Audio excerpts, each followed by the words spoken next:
It was late, the kind of late when everything feels as though the world is quietly holding its breath.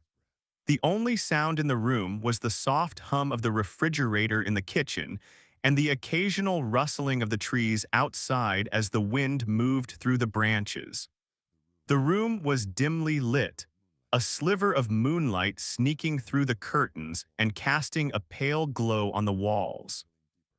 You could almost feel the night settling deeper, as if the shadows themselves were pulling everything closer, making the world outside feel far away. I had settled into bed a few hours ago, the quiet weight of the night wrapping around me like a blanket, a comfort in its stillness. But then, somewhere between the moment when sleep begins to take hold and the first hint of dreams, something shifted. At first, it was so subtle I almost missed it, a slight disturbance, like the faintest whisper of movement just on the edge of my awareness. The air felt thicker, heavier, as if the room itself was breathing. I lay still for a moment, trying to listen, trying to identify the source of that strange, lingering sensation. There was no sound, the room was still, the house silent as always. And yet something felt off. And then, just as the calm returned, I heard it again, the softest sound, barely noticeable at first, but undeniable once it repeated. Something or someone moving in the room.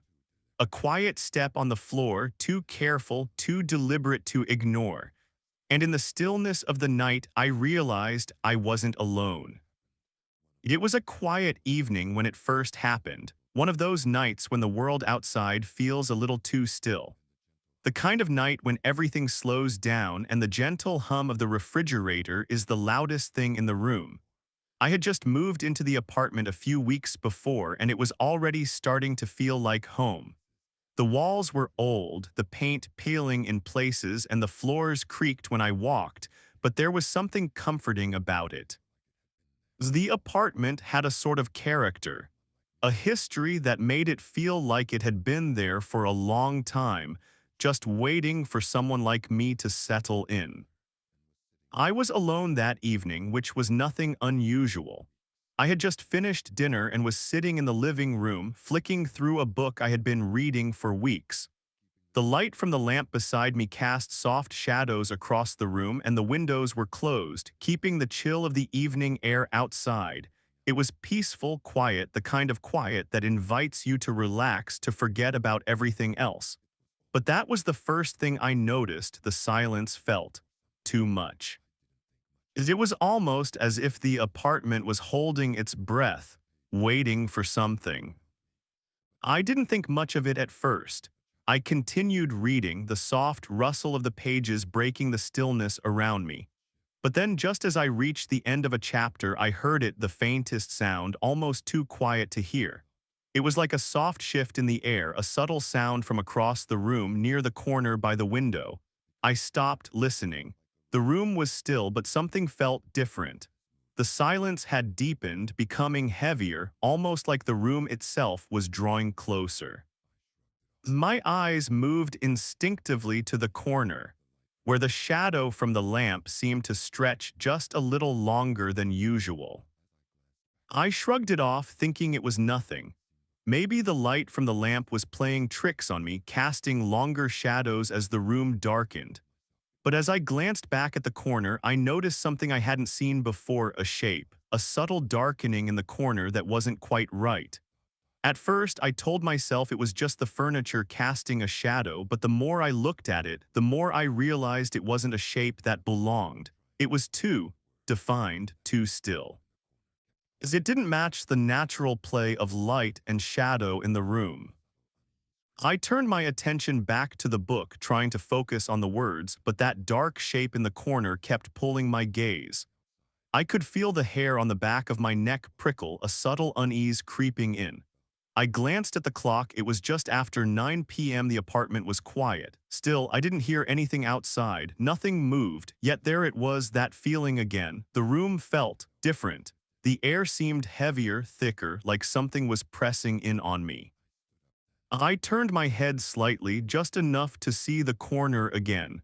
The shadow hadn't shifted, but it felt more distinct somehow, more solid. I stood up then, walking to the corner to see if the angle of the light was playing with my mind. But as I moved closer, the shape didn't change. The shadow stayed the same. It wasn't just a shadow anymore, it felt like something else, something that didn't belong. I could see the outline of it more clearly now, a dark, irregular shape that seemed to stretch slightly, almost reaching out as though it were waiting. I took a step back, feeling a tightening in my chest, my breath coming a little quicker than usual. What was that? My mind raced with explanations. Was it something from the outside, a reflection from another apartment, the wind? But nothing seemed to make sense. There was no reflection, no movement from the outside. And the longer I stood there, the more I began to feel it, the presence in the room. It wasn't just the shadow anymore. It was like something was standing there in the corner, watching. I told myself to relax. It was just my imagination, I thought. But deep down, I knew it was. I didn't want to turn away, but I couldn't stop myself. My feet were frozen, my eyes locked on that corner, unable to look away. And that's when I saw it, a slight shift in the shadow, something subtle that couldn't be explained by the lamp or the way the light fell. The shape seemed to move. It was barely perceptible, just enough to make me question whether my eyes were playing tricks on me. But it was enough to make my stomach drop. The air in the room seemed to thicken. The silence grew deeper, almost suffocating. My heart started to beat faster, my breath shallow as I tried to reason with myself. It was nothing, nothing. I turned away from the corner, my hands shaking slightly as I reached for the light switch. But before I could flick it, I heard it, a faint creak like the shifting of weight. I froze, my pulse quickening. It came from behind me from the corner. I didn't dare turn around. My mind raced, my body tense with fear. I could hear my own breath, shallow and quick in the silence. The room felt cold now, the warmth from the lamp seeming to fade as the chill crept in. That's when I heard it again, a soft scraping sound like something was moving across the floor, slowly, deliberately. My heart stopped for a moment and I felt that familiar sensation being watched. I could feel it, the pressure in the room, the weight of whatever was in that corner. I turned quickly, but the corner was empty. There was no shape, no shadow, nothing. Just the empty space of the room, dimly lit by the lamp. I stood there frozen, unable to breathe for a moment, my mind trying to make sense of what I had just felt. What I had just seen. My legs felt weak, but I couldn't move. The silence returned as though the room had swallowed everything. The feeling of being watched didn't fade, though. It lingered, thick and palpable, pressing against me as I slowly backed away. I didn't turn my back to the corner again. I left the light on all night. The next morning, I checked the corner again, convinced I had imagined it, but there was no explanation. The furniture hadn't moved, the room was exactly the same. I didn't hear the sound again, but the feeling of that moment, the weight of it, stayed with me. I couldn't shake the thought that something had been there, something in the corner, something that had been waiting. I never stayed in that apartment long after that. I don't think I could have. Even now, when I'm in a new place, I sometimes find my eyes drifting to corners, waiting for something to stir in the shadows. And sometimes, just before I close my eyes at night, I'll hear that same faint creak, the sound of weight shifting, of something waiting just out of sight. I still don't know what it was that night, but I don't think I want to. I remember the day I first moved into the apartment like it was yesterday. The building was older, but it had charm. The kind of charm you can only get from a place that's been lived in for decades, where the walls are thick with history and the floors creak with every step. I was excited, though. It was my first place on my own, and the idea of having my own space, even if shared with a roommate, felt like a new beginning. The apartment was small, 2 bedrooms and a shared living room, tucked away in a quiet neighborhood that felt peaceful enough to escape the constant buzz of city life. My roommate was a girl named Rachel. We met a few weeks before through an ad on a local website, and we seemed to click instantly.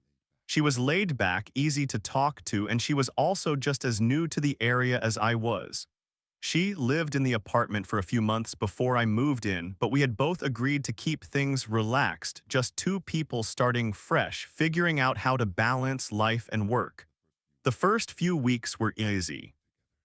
We'd cook together sometimes, spend quiet evenings watching movies or reading, and there was never any tension. The apartment felt like a cozy refuge, and everything seemed normal. But it didn't stay that way. It was subtle at first, little things that I couldn't quite place. The kind of things you brush off when you're still adjusting to a new living situation, like the way Rachel would sometimes be up late at night, long after I had gone to bed. I didn't think much of it at first. Maybe she was a night owl, maybe she had things to do that kept her up. But after a few nights, I started noticing patterns. It was always around the same time, just after midnight, when the apartment would fall silent. I'd be lying in bed, drifting off to sleep, when I'd hear the faintest sound coming from Rachel's room.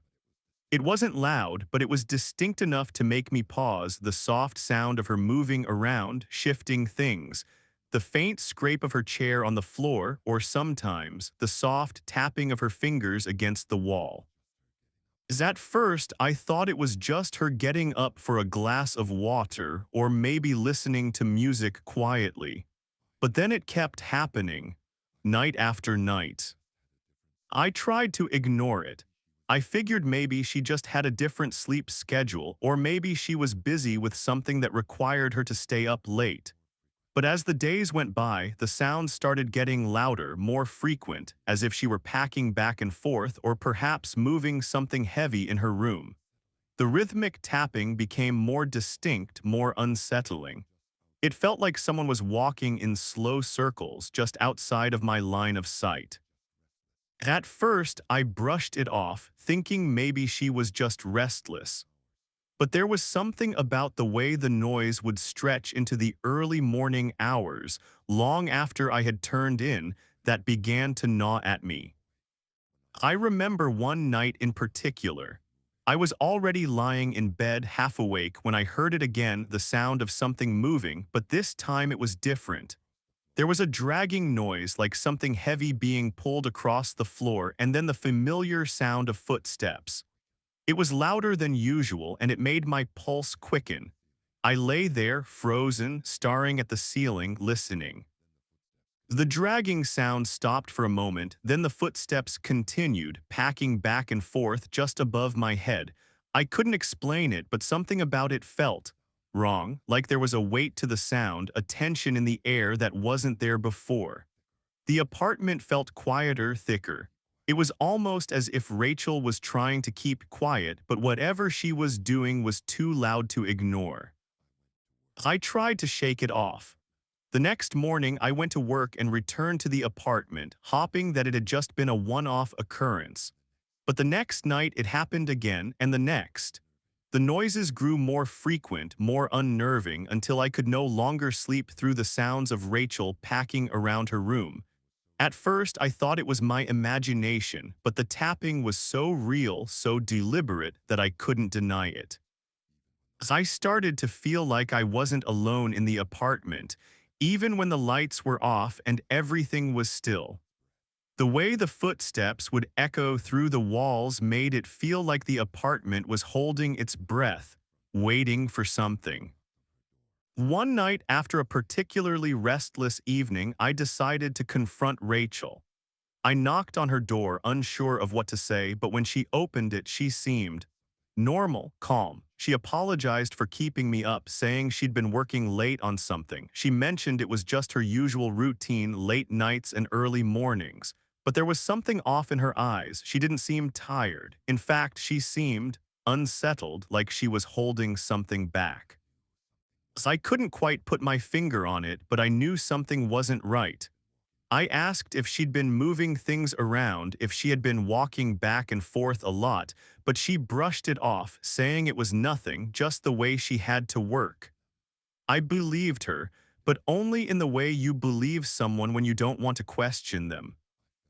The next few days were silent. No footsteps, no packing. I felt a sense of relief that I hadn't realized I'd been carrying. But then one evening, a few weeks later, the sounds returned. This time they were louder, more insistent. The dragging noise, the soft scrape of her chair against the floor, the deliberate footsteps that echoed through the apartment. I lay there listening, my heart pounding in my chest. This time, it wasn't just the noise that made me afraid. It was the way the air felt, heavy and oppressive, as though whatever was in the apartment with us wasn't just Rachel. It was something else, something I couldn't explain. I woke up the next morning exhausted and saw that Rachel was gone. Her room was empty, her belongings packed up, the bed made neatly. There was no sign of her. When I called her, she didn't answer. It's been weeks now and I haven't heard from her. I haven't seen her. I've tried to reach out, but there's no response. The apartment feels empty again, too quiet. But sometimes in the stillness of the night, I hear the sounds again, the faint tapping, the dragging, the packing. So I'm not sure what happened to Rachel or where she went, but I know one thing for certain: whatever was happening in that apartment, whatever was keeping me awake at night, hasn't gone away. I feel it now too, the heavy footsteps, the packing, the feeling of someone or something watching, waiting just on the edge of the room. I've always loved the quiet of the night. There's something about the stillness, the absence of noise, that makes everything feel more intimate. The world outside my window fades away, and all I can hear is the faint hum of the refrigerator or the gentle tick of the clock. My apartment wasn't anything special, just a small, two-bedroom unit on the top floor of an old building. It's the kind of place where the sounds of city life below never quite reach, and the only noise you hear is the occasional creak of the building settling or the wind rattling the windows. It was peaceful, and for the most part I felt safe.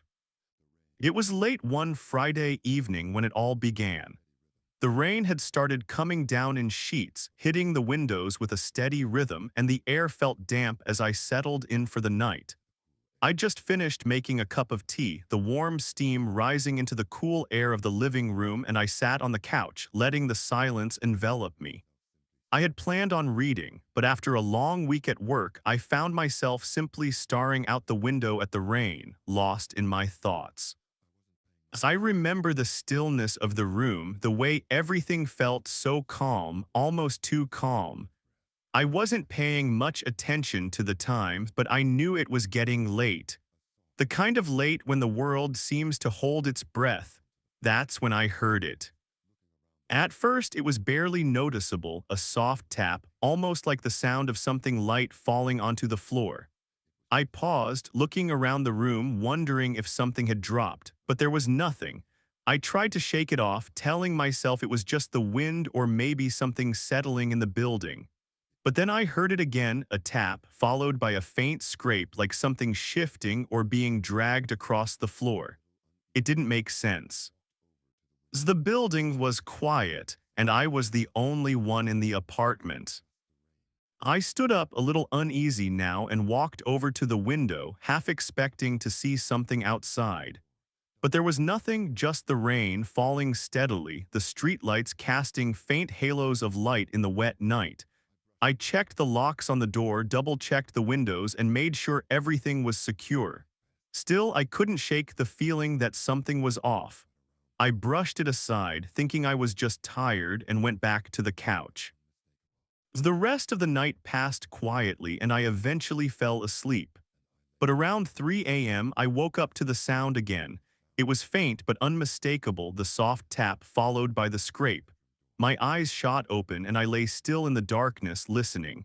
The sounds were coming from somewhere inside the apartment, just outside my bedroom door. The hairs on the back of my neck stood up, and I felt that familiar, unsettling sensation of being watched. I held my breath, trying to listen more closely. The noise was subtle, almost as if someone was moving around, carefully, deliberately. I was too scared to move, to get up and check.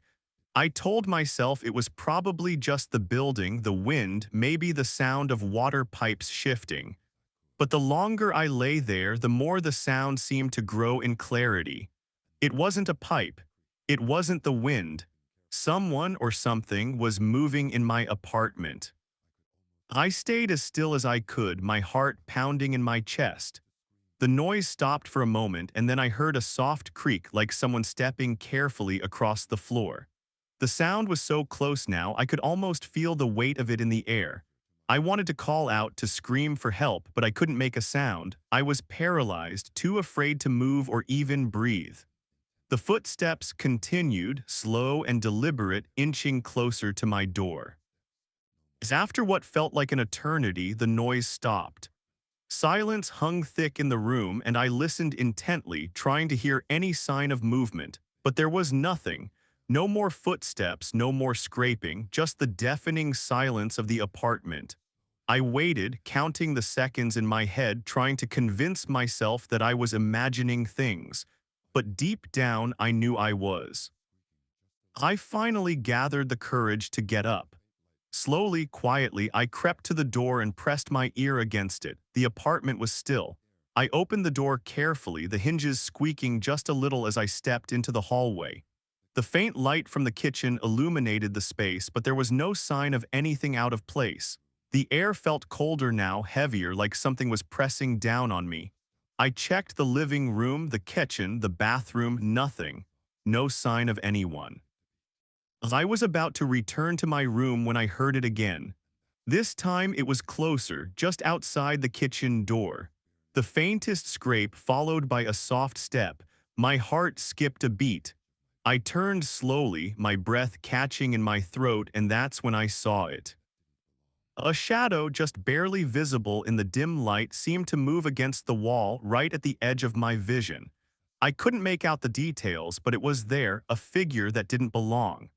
I stood frozen, my legs trembling beneath me as the shadow seemed to stretch and move. It was as though someone or something was standing just beyond my sight, lurking in the darkness.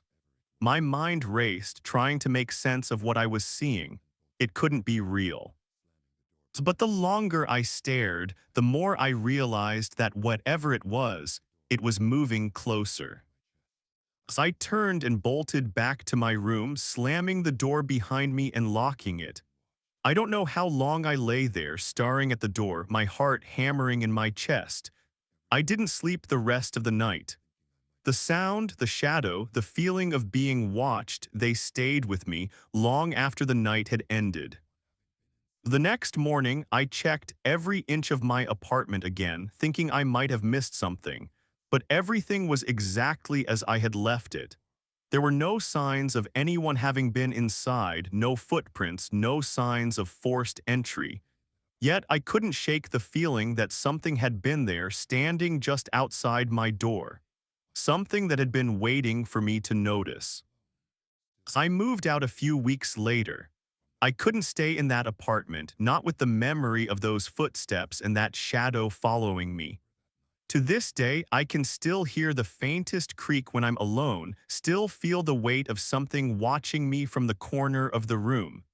And every time it rains, when the world is silent and still, I remember that night, the night I wasn't alone. There's something about the quiet of the night, isn't there? It's in that stillness that we often feel the most vulnerable, when the space around us seems to expand and even the smallest sound feels too loud. In the dark, when the world outside is muffled by the weight of silence, it's easy for our minds to wander. And yet, sometimes, it's not just our minds that stir, sometimes it's something else, something unseen that waits just outside the reach of our understanding. These stories remind us of the fear we often try to ignore, the fear that something or someone might be closer than we think. We've all had those moments, haven't we? Those late-night awakenings when the air feels different, the shadows feel deeper, and the quiet is just a little too thick. When we think we hear footsteps or a whisper or feel a presence we can't quite explain. It's not always something we can put into words, but we know it when we feel it. Perhaps, like the people in these stories, we've all woken up to that sense of being watched, of being not alone.